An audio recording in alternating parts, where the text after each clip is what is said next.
विवेक खोसला आए हुए हैं, इनको मैं ऐड कर लेता हूँ। जी, विवेक खोसला जी, बताएँ क्या कहना चाहते हैं? पर मैं आपका चैनल बहुत टाइम से सुनता हूँ। हिंदू धर्म की काफ़ी मान्यताएँ आपने ध्वस्त भी की है और कई बार बहुत बुरा भी लगा है देखने में। लेकिन फिर हुँ, भी हुँ। मेरे को बहुत पसंद है आपका चैनल, आपने हमेशा सच्चाई बयान की है। मैं थोड़ा-सा आपसे ये डिबेट करना चाहता हूँ कि आप हमेशा बोलते हो कि हिंदू धर्म जो है उसके बाद में एक आया है, बौद्ध धर्म के बाद में, लेकिन ऐसा है नहीं मुझे लगता है। हिंदू धर्म, बौद्ध धर्म और जैनिज़्म तीनों जो है एक साथ एग्ज़िस्ट करते थे और जैनिज़्म में तो कोई राइवरी मतलब वो कभी राजा के प्रिय कभी रहना नहीं चाहते थे, लेकिन हिंदू धर्म और बौद्ध धर्म हमेशा चाहते थे कि राजा के पास में रहें। पहले बौद्ध धर्म राजकी धर्म था, तो इसलिए सारे बुद्धों के प्रमाण आपको मिलते हैं, मतलब वो बेसिकली राजाओं के प्रमाण है, बौद्ध धर्म के प्रमाण नहीं है। और जब ये बौद्ध धर्मों को अपना के छोड़ के राजा ने हिंदू धर्म अपनाया, तो आपको हिंदुओं के प्रमाण मिलने शुरू हुए। देखिए हिंदू धर्म है तो बहुत पुराना ना, पहले इसको सनातन बोलते थे, शैव बोलते थे, कुछ भी बोलते थे। मतलब जब आइस एज खत्म हुआ आज से 10,000 साल पहले, उसके बाद में जो है कई तरह की जनजातियाँ मतलब यहाँ पे डेवलप हुई, बहुत सारे गॉड्स डेवलप हुए, कई मतलब मिला के वो सबको एक आप सबको मिला के एक हिंदू धर्म बना जैसे। और जब-जब ये रामायण महाभारत लिखी गई हैं, ये उस टाइम की वो थी मतलब जो मान्यताएँ चलती थी उस टाइम वो उन्होंने लिखा। पर ये नहीं बोल सकते कि मतलब हिंदू धर्म पुराना नहीं है और बौद्ध धर्म पुराना है। और उसका एक प्रमाण ये भी मुझे लगता है कि जितने भी हिंदू धर्म के देवी-देवता हैं, आप देखोगे तो वो अकल्पनीय लगेंगे। आपको 10 सिर लगेंगे, 10 हाथ लगेंगे, किसी एक कुछ लगेगा। तो कहीं कोई भी धर्म में आपको नहीं मिलेगा। सबके जो गॉड होगा वो आपको एक आदमी जैसा लगेगा, लेकिन हमारा जो गॉड होता है वो बहुत सारे देवी-देवताओं से मिलके बना है। तो इसका मतलब पुराना तो होगा ना, तभी तो पुराना हुआ हुआ उन्होंने होना चाहिए इसको। आपकी क्या मान्यता है? ओके विवेक खोसला जी, मैंने आपकी बात पूरी सुनी है। आपका जो पहला जो क्लेम था, वो ये है कि जो बौद्ध मार्ग है और जो हिंदू धर्म है और जो जैन मार्ग है, वो तीनों एक ही साथ फले-फूले हैं और बौद्ध और हिंदू जो हैं, ये साथ-साथ रहना चाह रहे थे राजाओं के, इसीलिए इनके प्रमाण मिलते हैं। बेसिकली राजाओं के प्रमाण मिलते हैं, इनके प्रमाण नहीं मिलते। देखें, यहाँ पे एक चीज़ हमें ध्यान देनी पड़ेगी कि जब प्रमाण मिलता है ना, जो एविडेंस होता है, वो एविडेंस किसी राजा से संबंधित नहीं होता, बल्कि उस समय की जो पब्लिक जिस चीज़ को फ़ॉलो कर रही होती है, उससे रिलेटेड होता है। राजा भी उसी चीज़ को आगे बढ़ाता है, जो वहाँ की पब्लिक या वहाँ की जो संख्या है, वहाँ के जो लोग हैं, जो फ़ॉलो कर रहे होते हैं। अगर वो चीज़ लोग नहीं फ़ॉलो कर रहे होंगे, तो राजा भी वो चीज़ नहीं फ़ॉलो कर रहा होगा, जो लोग फ़ॉलो कर रहे होंगे, वही राजा भी फ़ॉलो करेगा। अगर मुगलिया सल्तनत में शाहजहाँ के बनाए हुए ताजमहल मिल रहे हैं, अगर हमें लाल किला मिल रहा है, पुराना किला मिल रहा है, हमें तरह-तरह की मुगलों की विरासत मिल रही है, तो इसका मतलब ये है कि वहाँ पे मुस्लिम थे, अल्पसंख्यक थे, लेकिन शासन में थे तो उनके मिलते हैं। लेकिन बहुसंख्यक जो थी, उसके भी उस समय सबूत मिलते हैं। जैसे राजपूत थे, तो वो भी अपने कुछ-कुछ बना लेते थे, किले-विले बना लेते थे, तो राजस्थान में उनके भी सबूत मिलते हैं। हम जानते हैं कि पूरे भारत में हमेशा सम्राट अशोक को छोड़ दें या फिर इधर औरंगजेब के समय में सम्राट अशोक के बाद औरंगजेब ही ऐसा था जिसने लगभग पूरे भारत में ज़्यादा जगहों पे कंट्रोल किया था। तो सम्राट अशोक को छोड़ के बाकी जितने जो जगह थे वहाँ पे सब हर जगह एक ही बौद्ध राजा नहीं था। कहीं न कहीं होंगे, जैसे मुस्लिम शासन काल में भी मराठे का उद्भव हो रहा है, वहाँ पे राजपूतों का भी उद्भव है और भी बहुत जगहों पर नगाओं का उद्भव है। अलग-अलग लोग रह रहे हैं, उनकी चीज़ें मिल रही हैं। उसी तरह अगर बौद्धों के समय में कोई हिंदू नाम का कोई प्रजाति होता, कोई विलुप्त प्रजाति होता, तो उसके सबूत ज़रूर मिलते हैं। सम्राट अशोक तो पूरे भारत पे शासन करते थे, तो उनके मिल जाते हैं। लेकिन सम्राट अशोक के बाद से आप देखें कि जगहें जो हैं बड़ी सिकुड़ती जाती हैं। अब सिकुड़ती हैं शुंग के काल में, शुंग जो राजा है जिसको ये लोग ब्राह्मण कह रहे हैं, सतवाहन को ब्राह्मण कह रहे हैं, सबको कह ब्राह्मण रहे हैं, लेकिन वो बनवा रहा है बौद्धों के लिए नहीं बनवा रहा है। गुप्त वंश को हिंदू राजा कह रहे हैं, लेकिन वो भी जो है नालंदा विश्वविद्यालय को पैसा दे रहा है, वो विक्रमशिला विश्वविद्यालय और जितने विश्वविद्यालय हैं उनको पैसा दे रहा है, बौद्धों को, उनकी चीज़ों को आगे बढ़ा रहा है, उनकी मूर्ति कला बढ़ा रहा है, हिंदू के लिए कुछ नहीं बना रहा है। तो ये एक भ्रम सिलसिलेवार ढंग से डाला गया है कि वो हिंदू था। अब ज़रा देखिए, औरंगज़ेब का या अकबर का ही देखिए या फिर आप बाबर का देखिए या तुगलक का देखिए, खिलजियों का देखिए, ये सब मुस्लिम थे तो ये मस्जिद बनाते थे। ये तो कभी नहीं आए ब्राह्मणों का मंदिर बनवाने के लिए, टेम्पल बनवाने के लिए, मूर्ति बनवाने के लिए। अगर ये बनवाते हैं दूसरे धर्म का, इनके भी तो दरबारी थे, ब्राह्मण इनके भी दरबारी बने, लेकिन उनका तो ये भव्य-भव्य मंदिर नहीं बनवाए। उसी तरह से यहाँ पे आपको एक चीज़ ध्यान देना पड़ेगा कि जब कोई राजा होता है ना, वो अपनी चीज़ें ज़्यादा बनवाता है। एकाध कोई दूसरे संप्रदाय का बना देगा। राजा जो होगा अपने धर्म का, आपने खुद कहा कि बौद्ध मार्ग जो है राजाओं के करीब थे या इनके करीब थे तो अपनी चीज़ बनाते थे। तो ठीक उसी तरह से अगर ब्राह्मण धर्म अस्तित्व में होता, जिसको आप हिंदू कह रहे हैं, हिंदू तो खैर शब्द ही नहीं है, कहना ही हिंदू गलत है, अपने आप को गाली देना है। तो अगर कोई ब्राह्मण होता या ब्राह्मण धर्म होता तो उसके कोई ना कोई राजा ज़रूर होता। क्योंकि पूरे भारत में बौद्धों का शासन कैसे हो सकता था? कहीं न कहीं एक राज्य, छोटा राज्य तो ज़रूर होता। कुछ न कुछ ब्राह्मण जब इतने चतुर चालाक थे, जो दावा कर रहे हैं कि हम वेद लिखे, रामायण महाभारत लिखे, इतनी-इतनी सारे ग्रंथ लिख दिए, ये विज्ञान, वो विज्ञान, टपाटप और ये शिल्प विज्ञान, वो तो कुछ न कुछ तो सबूत ज़रूर मिलता। नहीं मिलता है। जितने राजा हैं, उन्होंने जो बनाया, वो बौद्धों का बनवाया, यानी वो बौद्ध राजा थे। आपके मन में एक सिलसिलेवार ढंग से गलती डाली गई कि वो हिंदू था। जब आपके मन में अब बैठ गया कि गुप्त हिंदू था, तो उसके बना तो रहा है वो बौद्धों को वो पैसे दे रहा है। आपके मन में क्या बैठ गया कि हिंदू राजा था। अब आप क्या सोच रहे हो कि जब हिंदू राजा था, इसका मतलब हिंदू था वहाँ पे। अरे भैया, वो हिंदू कैसे है? उसको कहना चाहिए था कि वो वैदिक राजा था। हिंदू क्या होता है? उस समय अगर आपको कुछ स्थापित करना है, तो आप स्थापित कर सकते थे बौद्ध वर्से वैदिक। अब वैदिक तो काल्पनिक है, तो हिंदू राजा आप कह रहे हो, जो हिंदू शब्द ही उस समय नहीं था। अब वैदिक आप इसलिए नहीं कह सकते क्योंकि जब आप वैदिक कहोगे, तो वेदों में तो कोई न मूर्ति कला का प्रमाण है, न कैवलेनिया बनवाना है, न एजुकेशन सेंटर बनाना है, किसी का प्रमाण नहीं है। तो वो आप जैसे बोलोगे कि बौद्ध था, पोल तुरंत खुल जाएगी कि आपका अस्तित्व ही खतरे में आ जाएगा। तो ये पूरा एक सिलसिलेवार ढंग से झूठ बोला है, उसी के आप शिकार हो गए हैं। आपने एक वर्चुअलिटी में दिमाग में आपके बैठ गया है कि हाँ यार, हिंदू होगा, होगा। अरे भाई, होगा तो हिंदू कैसे होगा? होगा उस समय तो वो चीज़ प्रजाति, जैसे बौद्धों का नाम बौद्ध है, जैनों का नाम जैन है, तो उसी तरह से ब्राह्मणों का भी धर्म का कुछ नाम होगा, वो होगा ना। हिंदू कैसे होगा? हिंदू तो बहुत बाद में नाम आया है। जो नाम पिछले 150-200 साल में आया है, उसको आप सोच रहे हैं कि उस समय होगा। इसका कारण सिर्फ़ ये है क्योंकि वो नाम ही उस समय नहीं था।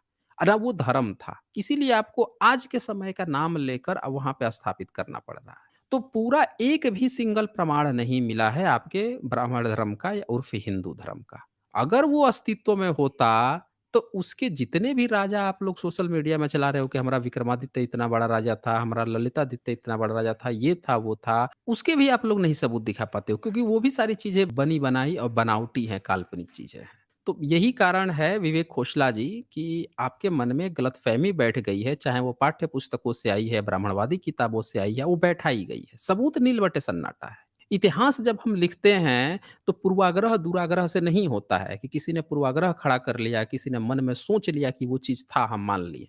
जब आप ब्राह्मण धर्म की कल्पना करते हैं, तो संस्कृत का एविडेंस देना पड़ेगा। संस्कृत का आपके पास एविडेंस नहीं है। पूरे प्राचीन काल में कहीं संस्कृत का एविडेंस नहीं है। जब पहली बार आप जूनागढ़ का नाम लेते हो अभिलेख का, वो बौद्धों का है। जब बौद्ध को आप कह रहे हो कि बौद्ध संस्कृत में लिखवाता था, तो ब्राह्मण क्यों नहीं लिखवाता था फिर? इसका मतलब कि संस्कृत भी बौद्धों का है।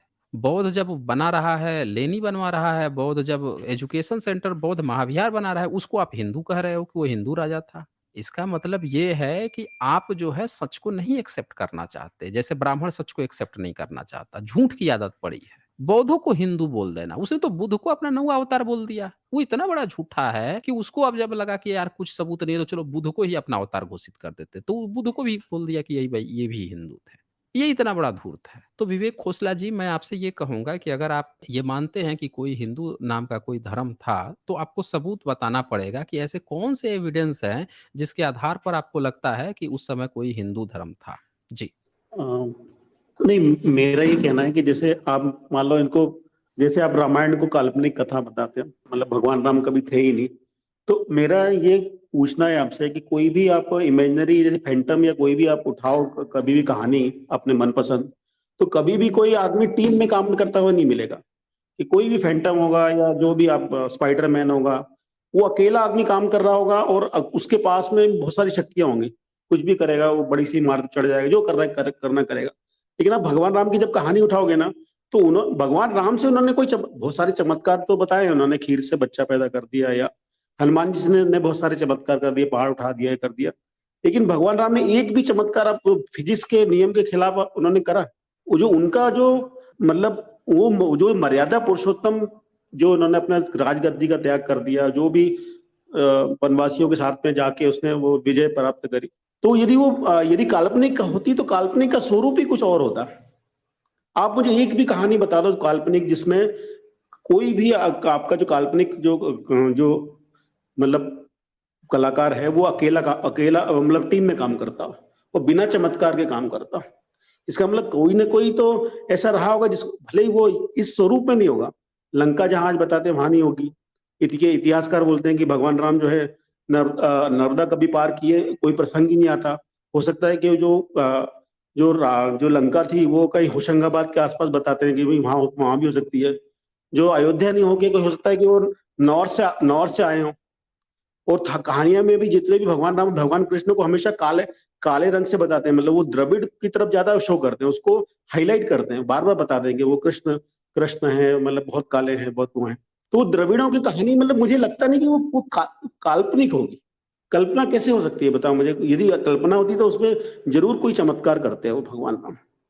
जी सर। अच्छा, देखें विवेक खोसला जी, मैंने आपसे ना सबूत माँगा था। आपने पूरी कहानी बता दी लेकिन सबूत नहीं दिया। आपने क्या किया कि एक जो महाकाव्य है उसकी चीज़ें क्या अप्राकृतिक की हैं, क्या ये किए हैं, उस तरह की बातें करते रहे। आपने कह दिया कि भगवान राम हैं, वो सृष्टि के विरुद्ध कोई काम किए हों ऐसा बता दीजिए। अरे भाई उसका सारा काम ही सृष्टि के विरुद्ध है, हमको उस पे चर्चा ही नहीं करनी है। जो व्यक्ति इतना मूर्ख है कि अपनी बीवी को गर्भवती बीवी को जंगल में ले जाके छुड़वा आता है बिना बताए हुए। जो एक महिला उसको प्रपोज़ करने आती है तो उसका भाई विवाहित है उसके पास भेज देता है, नाक कान उसका कटवा देता है। अपनी बीवी जो रावण के यहाँ गई है, उसको जीतता है, जीतने के बाद से उसको बोल रहा है कि तुम जाओ मेरे भाई से शादी कर लो। बंदर से, भालू से शादी करने की बोलता है। कह रहा है कि जो राक्षस है विभीषण उससे शादी कर लो।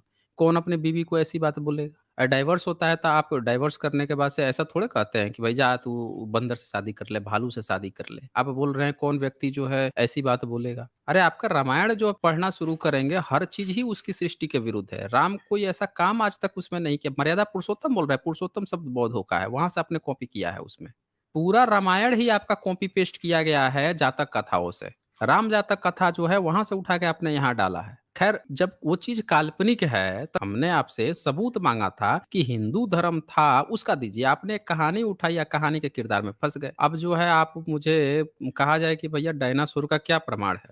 डायनासोर के तो सबूत मिल चुके हैं। अब आप एक कहानी फ़िक्शनल उठा के लाइए और उसको लगे दिखाने और उसकी बात करने लगे। भई सबूत होगा वो आर्कियोलॉजिकल एविडेंस पे मिलेगा ना।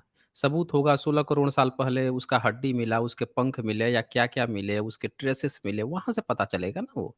तो मैंने आपसे सबूत माँगा था, मैंने कहानियों की नहीं बात की थी। कहानियाँ तो वो लेखक के ऊपर है। लेखक को इतना जब खीर से पैदा करा दिया, बताइए वो कितना धुरंधर ज्ञानी है। जो व्यक्ति खीर से पैदा होके खीर होगा ना, खीर का बेटा खीर होना चाहिए। हम लोग सब जानते हैं कि हिरन का बच्चा हिरन होता है, गाय का बच्चा गाय होता है, साँप का बच्चा साँप होता है, इंसान का बच्चा इंसान होता है। खीर का बच्चा खीर होगा ना जी। आप उसको बोल रहे हैं कि क्या अप्राकृतिक है? अरे भैया वही अप्राकृतिक है। पूरे उसमें इतनी फालतू-फालतू कहानी है, बाली है, जो देखता है और सामने वाले का आधा बल खींच लेता है।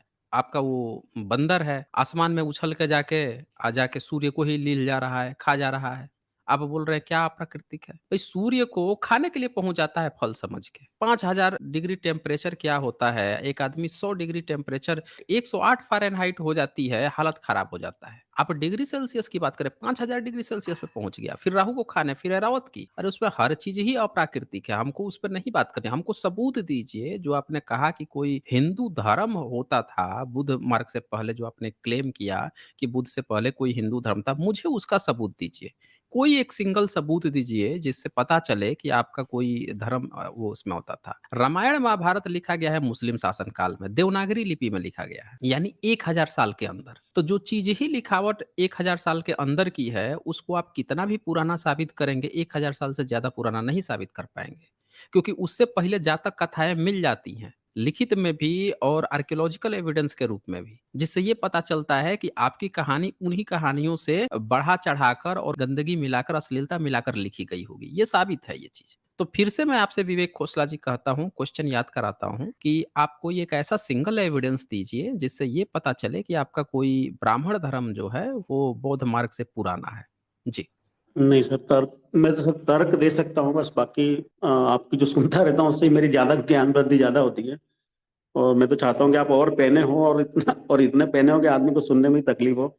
बहुत बहुत आपको मैं बधाई दूंगा कि आप सच सच सच के रास्ते में जाते हैं। बस थोड़ा सा मेरे से आपसे ये रिक्वेस्ट है कि कभी भी आप कोई उसकी अच्छाई भी मतलब बता सकते हैं। मतलब ऐसा नहीं कि हिंदू धर्म हमेशा पूरा ही खराब है, कहीं कुछ तो उसमें अच्छा आप बता सकते हो ना। मतलब 10 गलत बुराइयां बताई तो एक अच्छाई उसमें बताई जा सकती है। बस अच्छा, यही मेरे से आप रिक्वेस्ट। आप इसको हिंदू धर्म बार-बार क्यों कह रहे हैं? अब वही शब्द हमको सुनने में आता है, भले ही वो वैदिक बोलिए, शैव बोलिए, वो जो जो भी बोलना, सनातन बोलिए। अब वो मेरे ख्याल से धर्म मतलब वो कई कबीलों ने अपने अपने देवता बना रखे थे। मतलब वो मल्टी गॉड्स हैं वो। किसी ने मल्टी गॉड्स किसी नहीं हैं। विवेक खोसला जी वो बौद्धों की शिल्प कला है। वो बौद्धों की शिल्प कला है। जितने भी किंग्स हैं, राजा हैं, उनकी वो शिल्प कला है जिसको आप लोग ब्रह्मा, विष्णु, महेश कहने लगे हैं। पर ब्राह्मण धर्म में जो आपका ब्राह्मण है, जो आज आप जिसको हिंदू धर्म कह रहे हैं, जब हिंदू कह रहे हैं ना तो उसको ठीक से समझिए। हिंदू आपको क्यों कहने की ज़रूरत पड़ रही है? क्योंकि आपको अपने असली धर्म का नाम नहीं पता है। आप उसको सनातन बोल रहे थे, सनातन आपका धर्म नहीं है। शैव कहेंगे, शैव आपका धर्म ही नहीं है क्योंकि शैव तो आया है 9वीं सदी में। शैव 9वीं सदी में आया है, आज तो एकदम अल्पसंख्यक है। फिर उसके बाद से वैष्णव आया है 12वीं-13वीं सदी में। तो ये 12वीं-13वीं सदी वाला, 9वीं-10वीं सदी वाला ये आपका धर्म कैसे हो सकता है? तो इसीलिए मैं फिर से एक बार आपसे कह रहा हूँ कि पहले आपको जो दर्द उठता है ना कि जब मैं सही बातें बोलता हूँ, आप बोल भी रहे हैं कि आप पैने हैं, पैने जब बोलते हैं तो कुछ चीज़ों में बुरा लगता है। इसका सबसे मूल कारण ये है कि आप सच्चाई को एक्सेप्ट कीजिए कि आपके धर्म का असली नाम क्या है। जैसे इस चीज़ को आप पकड़ लेंगे ना कि आपके धर्म का असली नाम क्या है, क्यों आपको हिंदू कहने की ज़रूरत पड़ रही है? हिंदू शब्द जब 1816 में पहली बार जो अकबर द्वितीय था मुगल राजा, उसका जो सेवक था, उसका जो दरबारी था, कौन था दरबारी उसका? राजा राम मोहन राय। उसने अपनी किताब में पहली बार हिंदुइज़्म शब्द इस्तेमाल किया। जो शब्द जो है 200 साल भी पुराना नहीं है, उस शब्द को अपना धर्म आप लोग मान बैठे हैं और उस समय उसकी बात सब लोग नहीं माने। लोगों को समय लगा ना उसको एक्सेप्ट करने में, तब धीरे-धीरे लोग एक्सेप्ट किए हैं। तो मैं आपसे यही कहूँगा आप पहले अपने असली धर्म का नाम पता लगा लीजिए। ये बताइए जब देश आज़ाद हुआ तो एससी, एसटी, ओबीसी के हाथ में तो सत्ता नहीं थी। बाबा साहब के तो हाथ में सत्ता नहीं थी। बाबा साहब तो मुश्किल से जीत पाते थे। तो बचे थे कौन? आपके सारे ब्राह्मण भाई लोग ही। उन्हीं की पूरा हर चीज़ चलता था। इन्होंने तो हिंदू कोड बिल तक नहीं पारित होने दी धर्म विरोध करके। तो जब सब चीज़ ब्राह्मण थे, नेहरू भी ब्राह्मण थे, शास्त्री भी ब्राह्मण थे, इंदिरा भी ब्राह्मण थी, पूरा जनेऊ ही लीला चल रहा था। उनके सारे ब्यूरोक्रेसी ही ब्राह्मण थी। सिलेबस डिज़ाइन करने वाले ब्राह्मण थे। आपके जाति का कॉलम बनाने वाले सारे लोग ब्राह्मण थे। तो उन्होंने सनातन नाम क्यों नहीं लिखा? वैदिक नाम क्यों नहीं लिखा? क्यों हिंदू लिखा? क्योंकि उन लोगों को भी सच पता चल गया था। उनको पता चल गया था कि ये बौद्धों का है और हम बौद्ध इनको नहीं कह सकते, नहीं तो बाबा साहब बौद्ध मार्ग अपना लिए हैं और पूरे के पूरे लोग जो हैं बुद्धिस्ट में ही चले जाएँगे। इस सच को दबाने के लिए इन लोगों ने एक नया तरकीब खोजा कि वैदिक तो है नहीं। चलो एक नया नाम जो हिंदू कहते थे ना मुगल, चलो गाली ही सही लेकिन हम एक्सेप्ट कर लेते हैं। गाली ही खाएँगे लेकिन बौद्धों का, एससी एसटी समाज का, उनका उत्थान नहीं होने देंगे। ये आपका सिर्फ था। जैसे अभी मिलावट का रोना रोते हैं। सब लोग कहता है कि हमारा ईश्वर का वाणी है, एज़ इट इज़ है। आप ही क लोग कहते हो कि हम ये कहानी जो पीढ़ी दर पीढ़ी ढो के लाए हैं दूसरा पल क्या कहते हो मिलावट हो गया है। तो ऐसा लगता है जैसे इतने बड़े बेवकूफ़ लोग हैं जो कह रहा है कि हम पीढ़ी दर पीढ़ी ढो के लाए हैं, आज दूसरी बार कह रहा है कि मिलावट भी हो गई। अबे कैसे मिलावट हुई? आपके दिमाग के भीतर कोई घुस के मिलावट कर दिया क्या? जब आप पीढ़ी दर पीढ़ी ढो कर ला रहे हो, जब दूसरा कोई सुन लेता था तो उसके कान में शीशा पिघला के डाल देते थे, उसको चीर देते थे, तब मिलावट कौन कर दिया फिर इसमें? तो ये पूरे के पूरे बेवकूफ़ बनाने वाली बातें हैं। विवेक खोसला जी, मैं आपसे फिर से कहूँगा, आप सिर्फ़ इस पॉइंट पे काम कीजिए कि आपको क्यों हिंदू कहने की ज़रूरत पड़ रही है खुद को? अगर भारत में कोई वैदिक था, तो वैदिक मतलब वो ब्राह्मण होगा। वो सिर्फ़ यज्ञ हवन कराएगा, उसका मंदिर से कोई नाता नहीं होगा, मूर्ति से कोई नाता नहीं होगा। लेकिन आप तो ठहरे मूर्ति पूजक, तो आप वैदिक हो नहीं सकते। इसका मतलब ये है कि आप मूर्तियों से आपका कनेक्शन तो है, लेकिन आप वैदिक नहीं हैं। और आप चूँकि वैदिक भी नहीं हैं, आपका कनेक्शन जो है मूर्तियों से है, इसका मतलब कि या तो आप बौद्ध हैं या फिर जैन हैं। इससे ये पता चलता है। लेकिन चूँकि अब आप अपने को बौद्ध या जैन कह देंगे, तो इनका तो सारा खेल ही खत्म हो जाएगा। तो इसके लिए एक नया तकनीक इजाद किया गया है, हिंदू कह दो भाई, हिंदू कहो इनको, हिंदू। और सब लोग, मुझे आश्चर्य होता है, पढ़े-लिखे से लेकर अनपढ़ लोग, हर लोग अपने को हिंदू कैसे कहते हैं? कैसे कह सकते हैं भई, जो शब्द ही पिछले 100 साल में, 150 साल में इजाद हुआ है। हमारे किसी ब्राह्मण के किसी धर्म ग्रंथ में आपको हिंदू नहीं कहा गया है, अब वो आपको कहला रहा है। क्या कभी इस्लाम वाला व्यक्ति किसी इस्लामिक व्यक्ति को कहेगा कि भैया तुम जो है अपने को हिंदू कह दो, तुम अपने को ये कह दो, वो कह दो? नहीं, वो इस्लामिक कहता है तो अपने को मुस्लिम कहेगा, ईसाई वाला अपने को ख्रिस्ती कहेगा, मसीही कहेगा, क्योंकि उनकी किताब में लिखा हुआ है, उनकी चीज़ें चल रही हैं। आप ही अपने को क्यों हिंदू कह रहे हैं? जब आपके इतने सारे धर्म ग्रंथ हैं, आप दुनिया में डींगे पीटते हो कि दुनिया में इतने महाभारत, 1 लाख श्लोक का महाभारत है, 24,000 श्लोक का रामायण है, 20,000 मंत्र का हमारा वेद है, उपनिषद इतने 16,000 ये है, वो है, इतनी डींगे, इतनी सारी स्मृतियाँ, इतने सारे किताब, श्रुति स्मृति का डींग हाँकी जाती है, आप फिर भी जो है अपने धर्म का नाम नहीं जानते। यहाँ पे कॉलर्स आते हैं, कभी हिंदू बताते हैं, कभी सनातनी बनाते हैं, कुछ नहीं प्रूफ कर पाते। कैसे हैं, कैसे नहीं है, इधर-उधर। इसका मतलब ये है कि आप ज़बरदस्ती का हिंदू बन रहे हैं, आप ज़बरदस्ती उस चीज़ को ढोने का प्रयास कर रहे हैं, जो आपका है ही नहीं, और जो आपका अपना है, उसको आप स्वीकार करने को तैयार नहीं हैं। ये इसका मेन चीज़ है। जी, विवेक खोसला जी, कुछ कहना हो तो आप कह सकते नहीं हैं। Sir, thank you very much. ठीक है। ओके, थैंक ओके, यू, चलें। Thank you.